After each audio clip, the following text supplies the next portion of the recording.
to bring together trade unionists, but also to discuss the international aspect of the crisis we're facing. A couple of months ago, an organisation called Caritas International launched a report called The Impact of the European Crisis. Now, Caritas International is not a group of revolutionary socialists, not a group of militant trade unionists. It's a group, an international confederation of humanitarian Catholic organisations.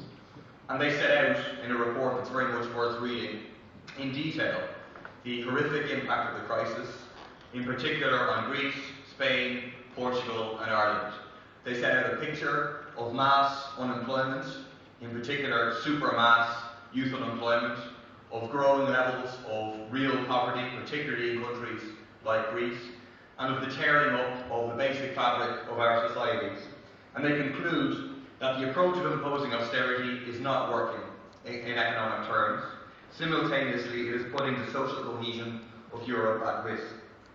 We also have that evidence in cold, hard facts in terms of GDP figures, whereby the Eurozone and the EU have now returned to recession, where Germany, the strongest economy in Europe, underwent a 0.6% contraction in the final quarter of last year, primarily as a result of the austerity imposed across Europe, reducing the market for their exports, where Europe as a whole underwent a contraction of 0.6% of GDP in the last quarter, something entirely unexpected by the right-wing economists. And so the results are in for austerity policies. There's no more debate about do austerity policies work in terms of the economy as a whole. Do they work for people's lives? Do they work for our society? It's clear that they don't work for those things. But despite all of that evidence, it's clear that the vast majority of the big establishment parties, the capitalist classes across Europe, are not turning away from that policy, are not reassessing that policy, but instead are widening that policy, spreading it all across the continent of Europe, and deepening and institutionalising that policy, going further with that policy of austerity. Just yesterday, in the Financial Times, Guido Westerwelle, the German Foreign Affairs Minister, had an article entitled "Europe Needs Austerity and Reform," by which he means counter-reform, not spending. And so the question for us is, why is this happening? Why are they committed to going further with this policy that evidently isn't working from the point of view of the majority and from the point of view of the economy as a whole? Either they're stupid, and certainly plenty of them are stupid, but I don't think as a class they're stupid. They have PhDs, they have teams of economists designed to work with them. Or, and it's has more profound consequences for us, and I think it's correct, that austerity is working. That rather than being a policy designed to cure economic crisis, austerity is a policy designed to take advantage of the crisis. A weapon waged by the European Commission, waged by right-wing governments across Europe, on behalf of bankers, bondholders and speculators in a class war. A war, on the one hand, to make us literally pay for their crisis. That takes the form at the moment primarily in the countries with unsustainable levels of debt, of a massive transfer of wealth from the populations of Greece, Portugal, Spain and Ireland to international bondholders, the international banks, the hedge funds. In Ireland, this year alone, 26 billion euros in taxpayers' funds will be transferred to the bondholders. That's significantly more than twice the total deficit that is the cause, supposedly by the government, of our economic crisis, the justification for the austerity. But on the other hand, it's more than just a simple war for us to pay for their crisis. What we're seeing in Europe, in my opinion, and what we have to analyse, is an example of what Naomi Klein called the shock doctrine. Using the shock of the crisis as an opportunity. Using the shock of a crisis caused by neoliberal capitalism to further embed and entrench that model and to rip up, win back past gains won by working people. There's many different aspects to that. One is an ideological assault, whereby there's a consistent attempt in the media and academically to take economic policy out of the sphere of public debate. That it's no longer a question of debate between different opinions, different economists, but there's a right way, which is the neoliberal patriotic way, there's an irresponsible way, which is the Keynesian way, and there's a don't be ridiculous way, which is the socialist way, and obviously the camp that I am in. Economically, the crisis is being used to push down wages. Unit labour costs are down 13% in Ireland, around 20% in Greece, around 10% in Spain and in Portugal, to attack trade union rights. For example, in Greece, the use of civil mobilisation orders to criminalise strikes by metro workers, by ship workers, to eliminate past gains like pension rights, as you have experienced, to run down and privatise our public services, all in an attempt to increase profitability. But also politically, there was a very serious attack on our limited democratic rights under capitalism underway.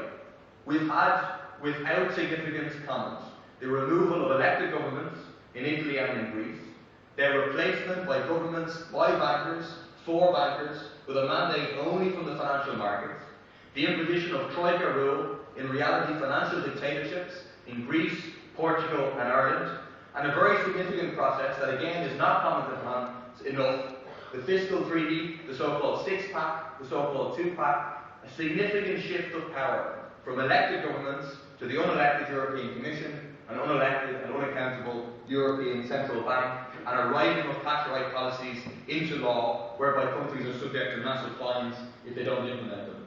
One of the big lies, amongst the many, many lies in this crisis, is the idea that Ireland, out of the so-called pigs countries, is the good little piggy. That austerity is working, that the people of Ireland are accepting it, and now that there's recovery happening in Ireland. The truth is that Ireland is the proud position of being the first country in all of the EU to have 5 years in a row of declining domestic economy.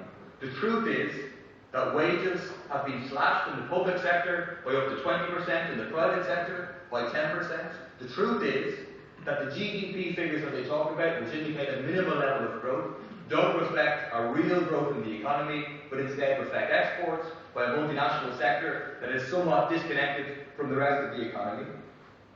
The truth is that it's the most vulnerable that are being attacked. Lone parent allowance cut, maternity benefit now being taxed, mobility allowance for people with disabilities cut and just completely abolished in the last couple of weeks, special needs assistance brutally cut, personal assistance hours for those with disabilities cut. And the only things that are going up in Ireland are unemployment, which is now up at 14%, with youth unemployment at 30%, emigration, where 2% of our population left the country last year, and profits, which are up €8.9 billion since 2009. You also have mass opposition to austerity. It is at this stage, or has been, a largely sullen, resentful, but passive opposition to austerity. In my opinion, the responsibility for that lies with the majority of the trade union leaders who led people out on significant strikes, people mobilised, and then they did a deal with the government where they accepted a whole series of attacks, demobilised people, and led to a situation where people feel powerless. But where a lead has been given, people have responded. People have responded with massive struggle and opposition. Like in the battle against the household tax, which is similar to your battle against the poll tax, with which you brought down Thatcher. We in the Socialist Party, together with others on the left, and most importantly, working class communities, organised last year against this tax.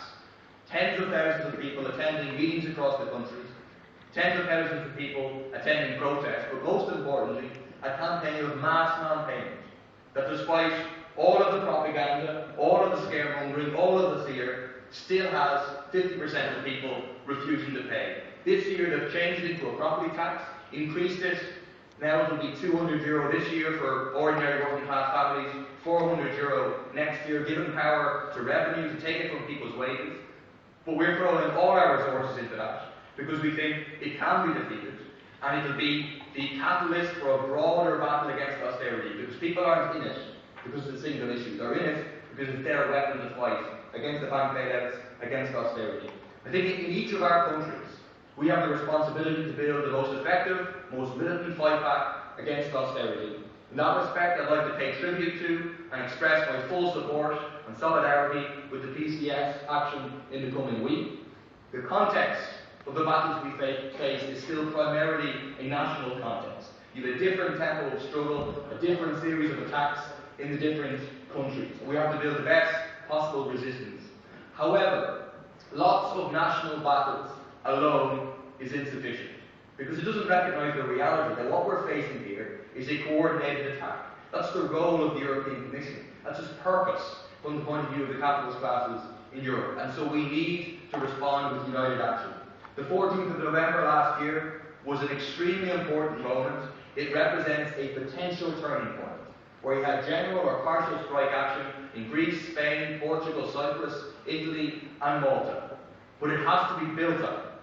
That has to be the next, there has to be another step in building towards common action across Europe, fighting against the divide and rule policies, perhaps the next step being general strike action, full general strike action across southern Europe, but in my opinion, building towards common industrial action all across Europe against austerity. Finally, as well as organising and leading the fight back, I think we need to point a way out of the crisis, to answer the debilitating propaganda that there is no alternative. And the analysis that austerity is not some wrong-headed policy by a section of capitalism has a profound consequence for us here, because in my opinion, it flows from the nature of capitalism that we face today. And challenging austerity means challenging the logic of the profit system. It means breaking with the profit system. It means fighting for fundamental socialist change.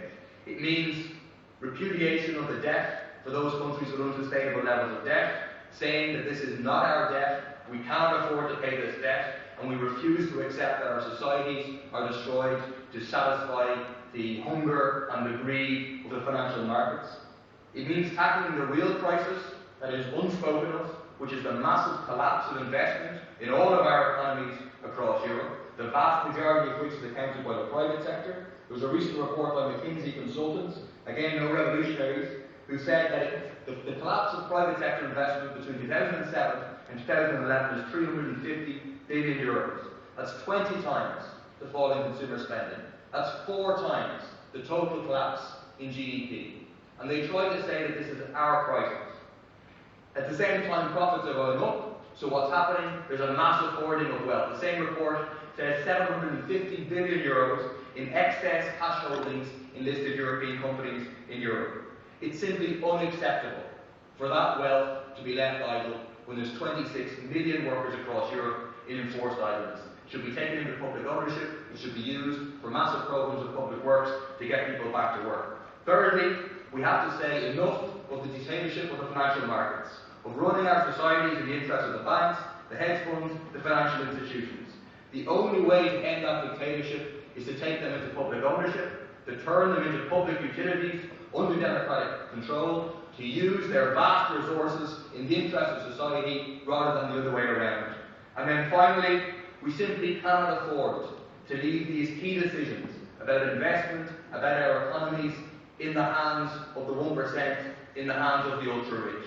We have to take those resources into democratic public ownership, under workers' control, and on that basis, democratically plan our economies. It's only on that basis that you could plan an economically and environmentally sustainable way out of the crisis and end the horrors of austerity, the misery being inflicted upon tens of millions across our continent. Thank you very much.